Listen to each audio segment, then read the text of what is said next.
What's up, everybody? This is Luke with a Lukewarm take. We're back finally.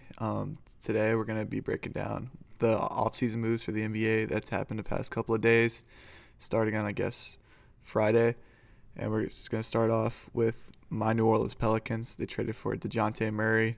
Um, we gave up basically nothing. It feels like so we gave up Larry Nance, which I love Larry Nance. He's a great person for New Orleans, but he wasn't really doing too much in the playoffs. He definitely would not. I wasn't thinking that they would bring him back this year. He was in trade talks last year, but he's gone. Dyson Daniels is still young, super talented on defense, but he can't score a bucket to save his life.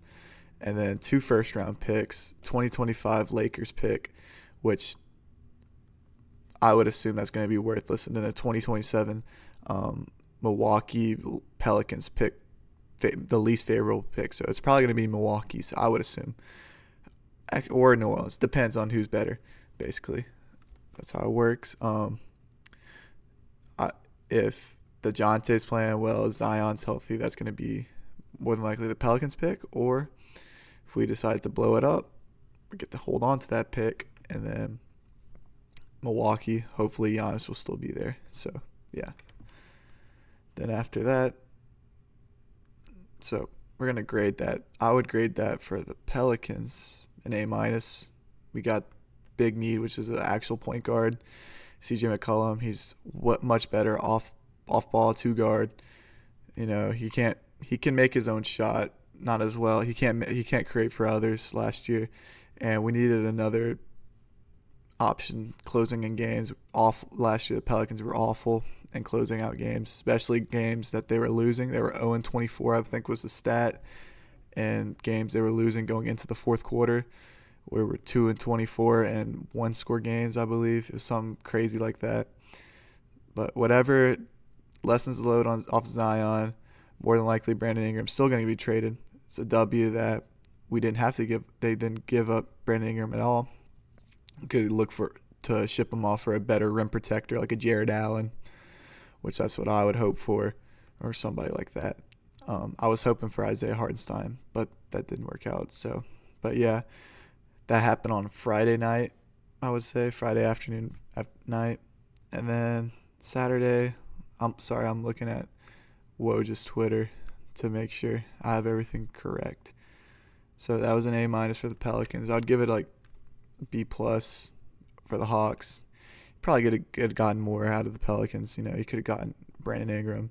You could have gotten better picks.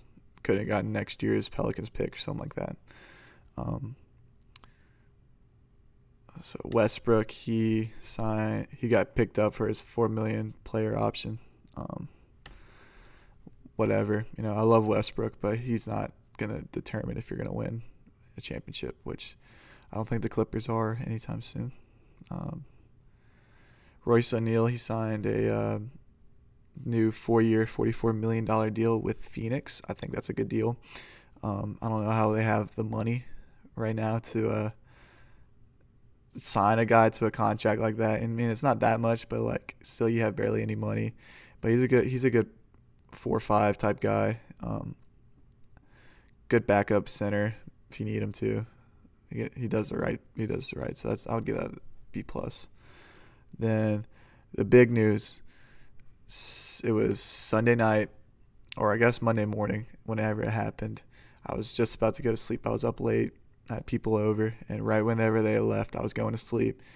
And then, boom, Paul George signed with the Philadelphia 76ers. And then I was just like, dude. Like, I thought he was going to the Warriors. I was dead set on it. All my friends were asking me, where do you think Paul George is going? I'm like, probably Golden State. I mean, I don't hate Golden State. I never hated Golden State. Like, and then I've just realized I've lost track. Sorry. But, yeah. So I love Golden State. I love the idea losing Clay, bringing in Paul George. Paul George, much better on ball. He can make his own shot better, which that was the issue with Clay. He can't make his own shot anymore. Um, he's getting lesser and lesser a defender than he was. But yeah, but he signed a $212 million max deal, 4 years. And then I was hearing on podcasts and stuff that Clippers, they offered him a max, 3-year max, not a 4-year max, and that was a deciding factor. The Clippers could have easily kept him. He would have rather stay in California. That's where he's from, Fresno. Could have stayed in California. If they would have just offered him the 4th year, didn't work. Went to Philly. And, it's hard to decipher this deal, honestly, for Philly because he's super old.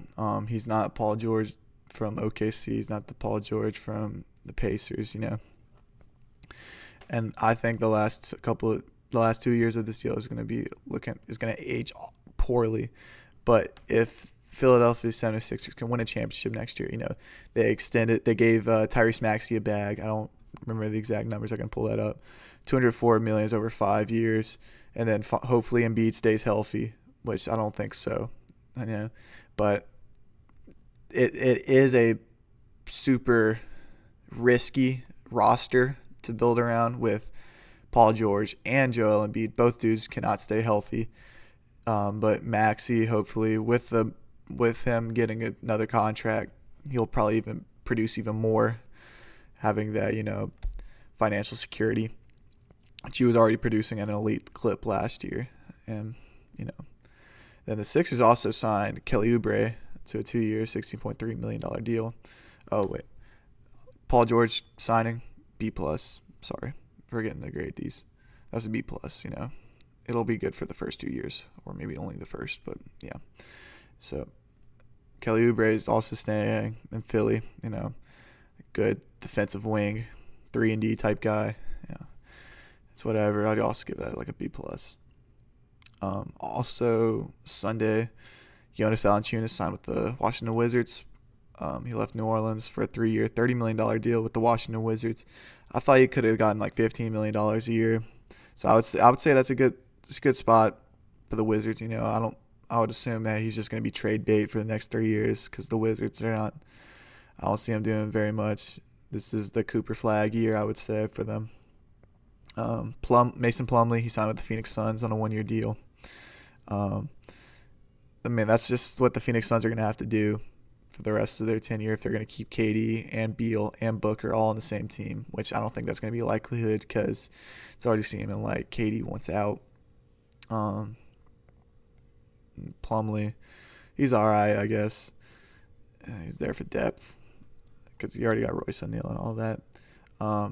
Then Pelicans also lost Najee Marshall to Dallas on a 3-year, $27 million deal. Najee got the bag. I knew we probably weren't going to re-sign him. He's a great guy off the bench, but he's more of just an energy guy, which I'm okay with him walking. But so he's super inconsistent. I would only put him in just to keep the energy up, but it's whatever. I'd give that a signing a B+. Actually, I'd give it a B-. It's a good deal. More depth for Dallas, which Dallas needed. That probably would have, if they had a guy like Najee Marshall, I don't think it probably would have gotten over the hump. That's not going to be winning you championships, but Dallas has tons of cap space. I hope. Probably not anymore after yesterday, which, by the way, I'm recording this at 1:30 in the afternoon, and on a Tuesday. So after Tyrese Maxey signed his deal, Jalen Smith signed a 3-year, $27 million deal with the Chicago Bulls. It's whatever. Jalen Smith's good center. I'm assuming they're going to line up with Vucevic and Jalen Smith, or they're just going to be trading Vucevic away. Chicago Bulls, super weird. They're not a good team. They like to act like they're a good team. Like getting Jalen Smith, I don't know. Bulls are weird. They're probably I hope they're finally trading Levine. DeMar DeRozan's probably gone. I was hearing today that his last straw with DeMar DeRozan's gone. He's cutting ties with Chicago. And then OKC, with all the cap space they have, with all their guys still on rookie deals, they signed Isaiah Hartenstein to a 3-year, $87 million deal. That's an A+. Chet, super injury prone. He's not great on bigger centers like you saw in the playoffs with Jonas Valanciunas. He's really just the rim protector. He's not gonna help with like interior help, like getting with post ups and all that. So having a guy like Hartenstein, where you could run a lineup with Hartenstein at the 5, Chet the 4, and then you could have J Dub at 3 or 4, at the 2 or 3, SGA at point guard. Could put Connor Joe in, or like I don't remember. I can't even think of their roster right now, but I mean, you could run a lineup with Hardenstein and Chet, and it would work because Chet can space out the floor. He's a terrific three-point shooter for his size, and Hardenstein's a great defender. So that's a great pickup. I'm giving that an A+. Tobias Harris, he signed a 2-year, $52 million deal with the Detroit Pistons. F, Cooper Flag.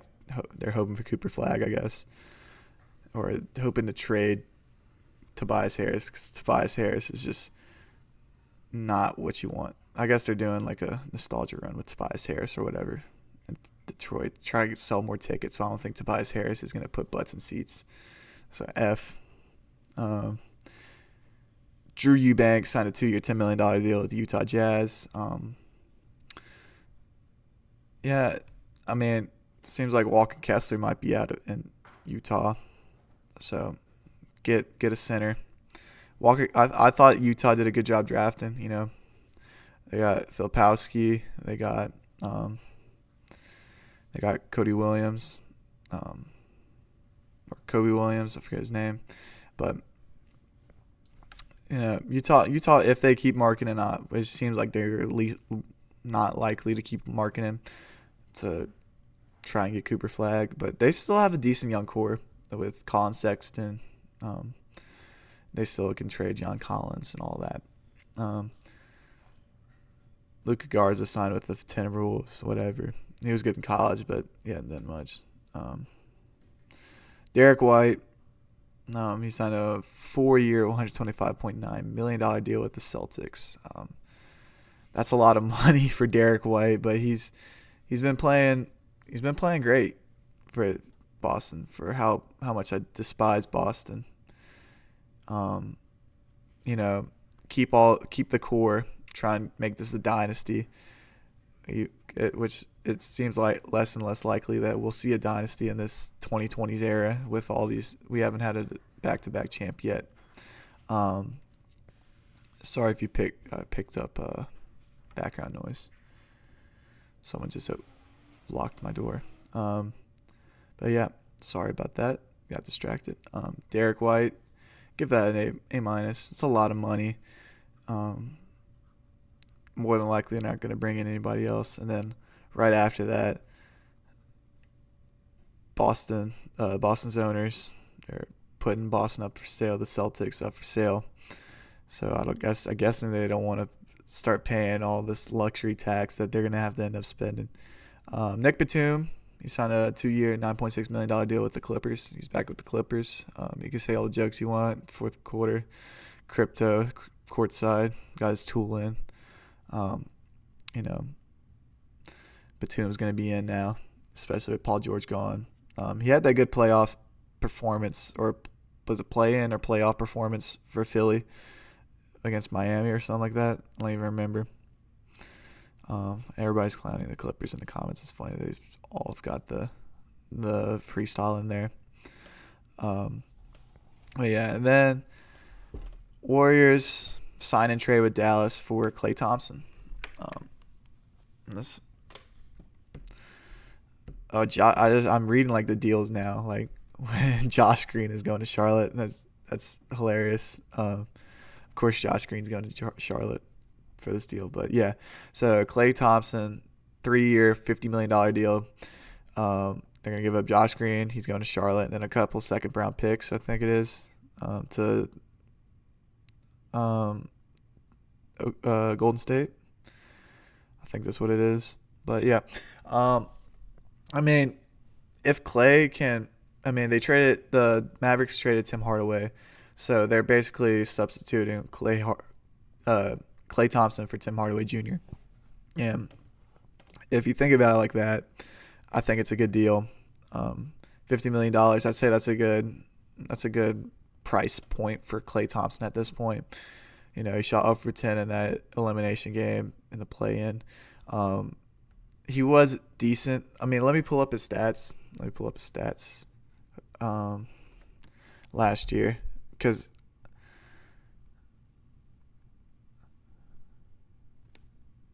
I don't remember him being like an awful. I mean, 18 points per game. What was that percentage wise? Off only 30 minutes a game, barely 30 minutes a game.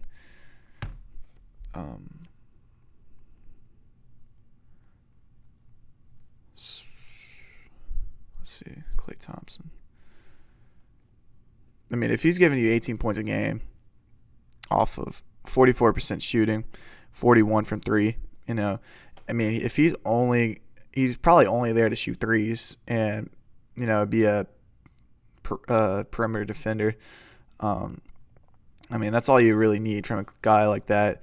He's basically they're hoping him to just have like a Derek White role. That's what I would hope for. You know, just 3-and-D, just straight role player. Hopefully get Luka a ring. I don't hate the deal. I don't hate the deal at all. I know it's gonna sell more jerseys too. So all of that, I would give that an A-. That might come back to haunt me saying that, but yeah. Let's see who else. What moves were made today? Mo Bamba signed a 1-year deal with the Clippers. Whatever.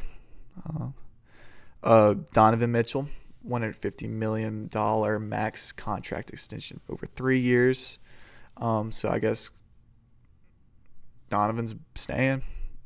I guess Garland's leaving. Man, I heard that's what's going to be happening. That if one stays, the other one's not staying. And so I guess Garland's available still. I don't know what team would want Darius Garland or what team could trade for Darius Garland. Maybe Denver, or I mean, you could have Jamal Murray at 2. You have Garland at 1. You could have, I don't even know. That's interesting. Or maybe they just say run it back. I don't know. And then as of now, the only other significant move, is James Wiseman. He signed a 2-year deal with the Indiana Pacers. I'm still a James Wiseman believer.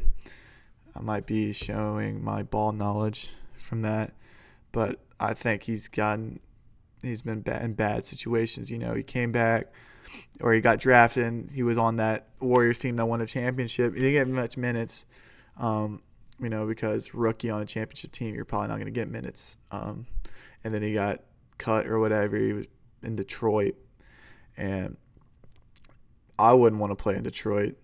So, but I don't remember his stats being awful in Detroit. You know, I haven't heard people talking crap about him in Detroit, probably because nobody was watching him play. But in Indiana, if he could be in there just being a great rim protector, you know, lob threat for Tyrese Halliburton, I think that could end up being a good deal and could end up him with more loyalty to Indiana. Hopefully they can start building up something in there. I mean, they have all the potential in the world, just like the Knicks. I even forgot to talk about the Knicks with Mikal Bridges, because that was farther ago, because I guess that kicked off the offseason. I would give that an A+, honestly. You know, if you're going all in like that, just give up the picks. And then it was they gave up Bogdanovich or whatever. So yeah, I would give that an A+. I really like that move. You know, go as far as you can without really a superstar. I mean, I guess Jalen Brunson's a superstar. I would call Mikal Bridges superstar potential. I like that. I love that team, actually. I mean, you could get some stuff for Julius Randle. You lost Hartenstein. You could get rim protection from a Julius Randle trade. You could trade for Jared Allen with Julius Randle, or you could get, I don't even know. But yeah, after all that, so yep, I guess that's it for the reactions for so far. Sorry I haven't been um, posting recently. I got busy with life. Lots of people have been asking me, where's the podcast? Podcast is back. I'm going to try at least post once a week. My schedule's starting to slow down. I'm starting to reach to more my goals for the reason why I was stopping. I would like to thank everybody that's been supporting this journey. This is a really fun time for me, because, I just love talking about sports. And if I could do this for as long as I can, and then hopefully being able to make a career out of it, make a little bit of money on the side from this, that'd be a plus. But I just love coming on here. I don't care about the viewers at all. I just love coming on here to talk about sports, having nobody like shut me up. I just love talking about sports. So with all that, please like, comment, subscribe. If you made it to here, comment 4 pig emojis, and I'll heart your comment. But other than that, y'all have a great day and God bless.